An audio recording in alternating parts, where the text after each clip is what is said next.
We're in a world of health crisis. The whole planet's got a health crisis going on. No matter how much money we throw into it, the health crisis gets worse all the time. Well, we always used to say, well, the health issues are related to the genes. Because here's a fact. Less than 1% of illness has anything to do with genes. That means 99% of illness has nothing to do with your genes. It has to do with your behavior that's not in harmony with everything, okay? So I said, well, what's going on here? Well, if I can, I'll give you 3 consequences of stress. Stress means, and let me just simplify it, you have a wish or desire to accomplish, go somewhere, do something.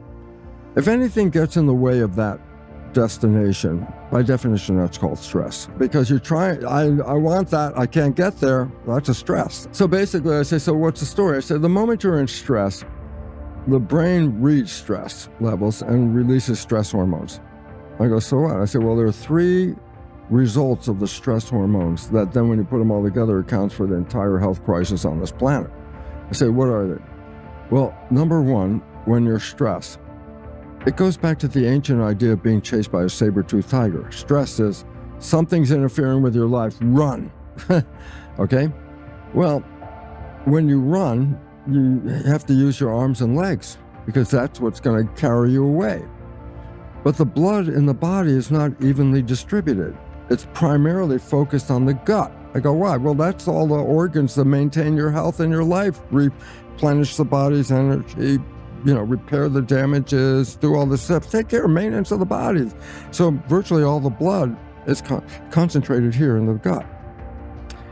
But when stress hormones are released, you want the blood in your arms and legs to say, why? Well, first of all, let's emphasize, blood is the source of energy.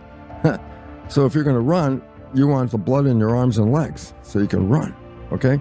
So I say, well, how does it go from your gut to your arms and legs? I go, stress hormones cause the blood vessels in the gut to constrict. And when they squeeze shut, it causes the blood to be pushed to the outer extremities, okay? People feel that when they're afraid.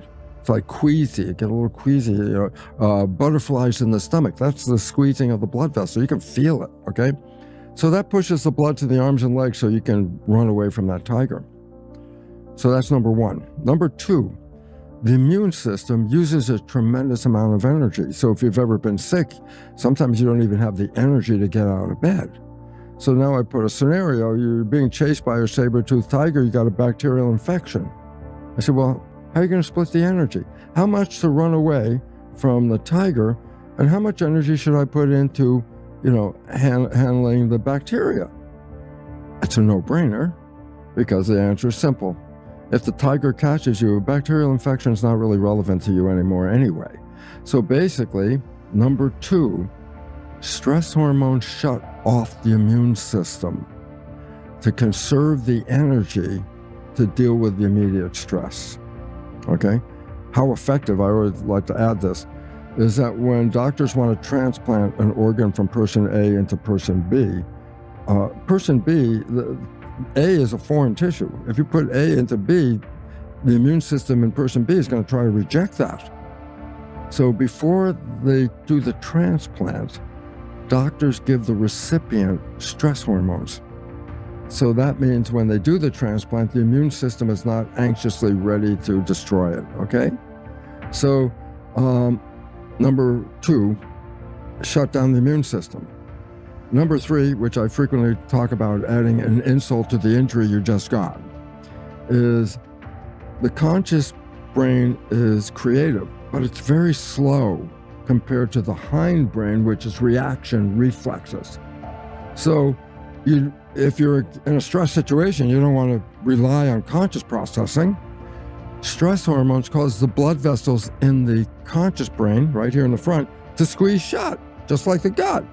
But it pushes the blood to the hind brain, which energizes reflex behavior, fast response.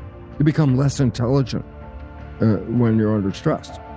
Okay, so I say you add up those 3 things. I go, yeah, that's 90% or more of the health issues on this planet are all derived from that stress hormone stuff. I go, well, why? Why would nature do that? Well, nature intended to use it to run away from the saber-toothed tiger. I go, so what? I said, well, 5-10 minutes of running, you escape. you're back, no more threat. But today's world, as we all know, is 24/7, 365 stress. We are actually pushing the stress response beyond normal function to the point that it's actually now causing the issues of illness that we face on this planet. So 90% has to do nothing with your biology other than the consciousness of the stressors that you're trying to deal with.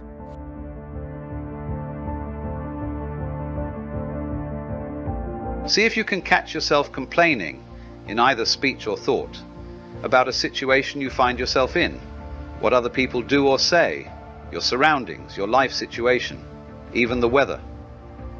To complain is always non-acceptance of what is. It invariably carries an unconscious negative charge. When you complain, you make yourself into a victim. When you speak out, you are in your power. So change the situation by taking action or by speaking out if necessary or possible. Leave the situation or accept it. All else is madness. Ordinary unconsciousness is always linked in some way with denial of the now. The now, of course, also implies the here. Are you resisting your here and now? Some people would always rather be somewhere else. Their here is never good enough. Through self-observation, find out if that is the case in your life. Wherever you are, be there totally. If you find your here and now intolerable and it makes you unhappy, you have three options. Remove yourself from the situation, change it, or accept it totally. If you want to take responsibility for your life, you must choose one of those three options, and you must choose now. Then accept the consequences. No excuses, no negativity, no psychic pollution. Keep your inner space clear. If you take any action, leaving or changing your situation, drop the negativity first, if at all possible. Action arising out of insight into what is required is more effective than action arising out of negativity.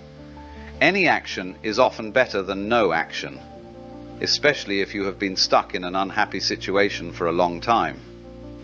If it is a mistake, at least you learn something, in which case it's no longer a mistake. If you remain stuck, you learn nothing. Is fear preventing you from taking action? Acknowledge the fear. Watch it. Take your attention into it. Be fully present with it. Doing so cuts the link between the fear and your thinking. Don't let the fear rise up into your mind. Use the power of the now. Fear cannot prevail against it. If there is truly nothing that you can do to change your here and now, and you can't remove yourself from the situation, then accept your here and now totally by dropping all inner resistance. The false, unhappy self that loves feeling miserable, resentful, or sorry for itself can then no longer survive. This is called surrender. Surrender is not weakness. There is great strength in it. Only a surrendered person has spiritual power. Through surrender, you will be free internally of the situation.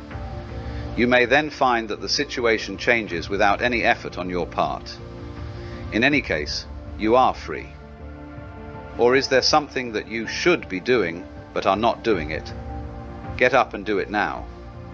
Alternatively, completely accept your inactivity, laziness, or passivity at this moment, if that is your choice. Go into it fully.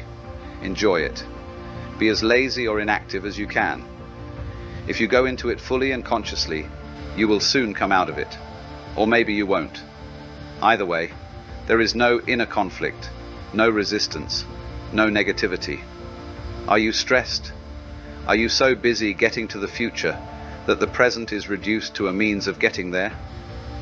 Stress is caused by being here but wanting to be there, or being in the present but wanting to be in the future. It's a split that tears you apart inside. To create and live with such an inner split is insane. The fact that everyone else is doing it doesn't make it any less insane. If you have to, you can move fast, work fast, or even run, without projecting yourself into the future and without resisting the present. As you move, work, run, do it totally. Enjoy the flow of energy, the high energy of that moment. Now you are no longer stressed, no longer splitting yourself in two, just moving, running, working, and enjoying it. Or you can drop the whole thing and sit on a park bench. But when you do, watch your mind. It may say, you should be working. You are wasting time. Observe the mind. Smile at it. Does the past take up a great deal of your attention? Do you frequently talk and think about it, either positively or negatively?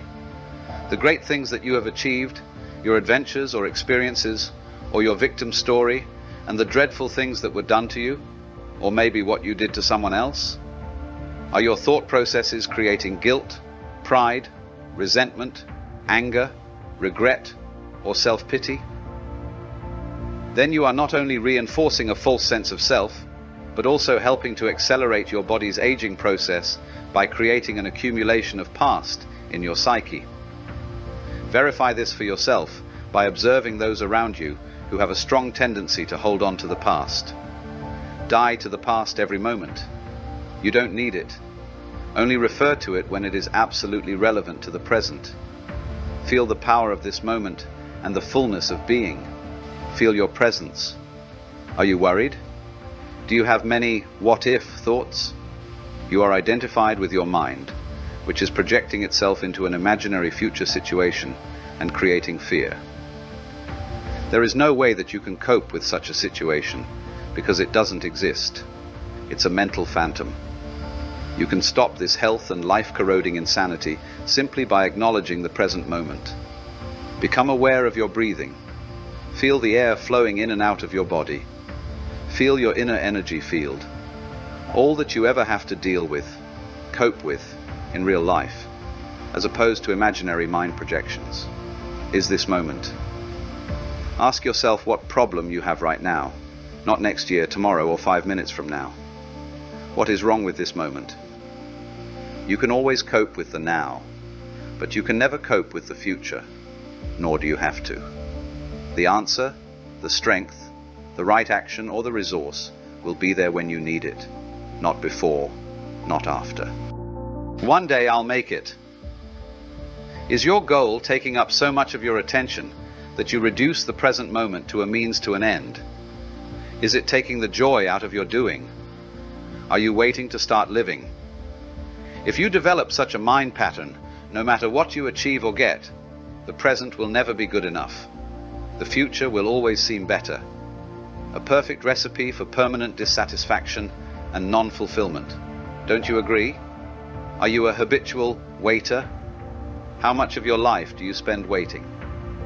What I call small-scale waiting is waiting in line at the post office, in a traffic jam, at the airport, or waiting for someone to arrive, to finish work, and so on. Large-scale waiting is waiting for the next vacation, for a better job, for the children to grow up, for a truly meaningful relationship, for success, to make money, to be important, to become enlightened. It is not uncommon for people to spend their whole life waiting to start living. Waiting is a state of mind. Basically, it means that you want the future. You don't want the present. You don't want what you've got, and you want what you haven't got. With every kind of waiting, you unconsciously create inner conflict between your here and now, where you don't want to be, and the projected future, where you want to be. This greatly reduces the quality of your life by making you lose the present. There is nothing wrong with striving to improve your life situation. You can improve your life situation, but you cannot improve your life. Life is primary. Life is your deepest inner being. It is already whole, complete, perfect. Your life situation consists of your circumstances and your experiences. There is nothing wrong with setting goals and striving to achieve things. The mistake lies in using it as a substitute for the feeling of life, for being. The only point of access for that is the now. You are then like an architect who pays no attention to the foundation of a building, but spends a lot of time working on the superstructure. For example, many people are waiting for prosperity. It cannot come in the future. When you honor, acknowledge, and fully accept your present reality, where you are, who you are, what you are doing right now, when you fully accept what you have got, you are grateful for what you have got, grateful for what is, grateful for being. Gratitude for the present moment and the fullness of life now is true prosperity. It cannot come in the future. Then, in time, that prosperity manifests for you in various ways. If you are dissatisfied with what you have got, or even frustrated or angry about your present lack, that may motivate you to become rich. But even if you do make millions, you will continue to experience the inner condition of lack, and deep down, you will continue to feel unfulfilled. You may have many exciting experiences that money can buy, but they will come and go, and always leave you with an empty feeling and the need for further physical or psychological gratification. You won't abide in being, and so feel the fullness of life now that alone is true prosperity. So give up waiting as a state of mind. When you catch yourself slipping into waiting, snap out of it. Come into the present moment. Just be and enjoy being. If you are present, there is never any need for you to wait for anything. So next time somebody says, "Sorry to have kept you waiting," you can reply, "That's all right. I wasn't waiting. I was just standing here enjoying myself. Enjoy in myself." These are just a few of the habitual mind strategies for denying the present moment that are part of ordinary unconsciousness. They are easy to overlook because they are so much a part of normal living, the background static of perpetual discontent. But the more you practice monitoring your inner mental emotional state, the easier it will be to know when you have been trapped in past or future, which is to say unconscious, and to awaken out of the dream of time into the present. But beware, the false, unhappy self, based on mind identification, lives on time. It knows that the present moment is its own death, and so feels very threatened by it. It will do all it can to take you out of it. It will try to keep you trapped in time.